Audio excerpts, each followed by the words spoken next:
முன்னாடி இருந்த தமிழ் ஹீரோஸ் எல்லாருமே கிரிக்கெட் விளையாடி ஃபண்ட் ரைஸ் பண்ணாங்க. இப்போ இருக்க நடிகர்கள் ஏன் அந்த மாதிரி பண்ண மாட்டேங்கிறாங்கன்னு சந்தனகுமார் சென்னையிலேருந்து கேட்டிருக்காங்க. இப்போதுள்ள நடிகர்கள் கிரிக்கெட் ஆடி நிதி சேர்க்கலை அப்படின்னு உங்களுக்கு யார் சொன்னாங்க? இப்போவும் அவங்க கிரிக்கெட் ஆடி நிதி சேர்த்துக்கிட்டு தான் இருக்காங்க. முன்னால் நிதி சேர்த்தவள்ள அதை பொது காரியங்களுக்கு கொடுத்தாங்க, நடிகர் சங்கத்துடைய வளர்ச்சி கொடுத்தாங்க. இப்போ அவருடைய சொந்த நிதிக்கு அதை பயன்படுத்தி கொள்கிறார்கள்.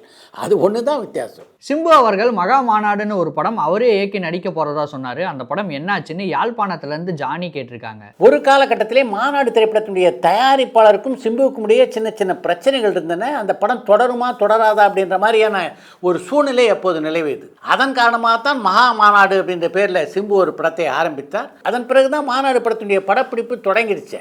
அதன் காரணமாக தான் மகா மாநாடை அப்படியே விட்டுவிட்டார். எம்ஜிஆர் பற்றின புத்தகமான வணக்கம் வாத்தியார் புத்தகத்தை நீங்கள் படிச்சிட்டிங்களா? அந்த புத்தகத்திலேருந்து எம்ஜிஆர் பற்றி நீங்கள் என்ன புதுசாக தெரிஞ்சுக்கிட்டீங்கன்னு பெருந்தமிழன் பாண்டிச்சேரியிலேருந்து கேட்டிருக்காங்க.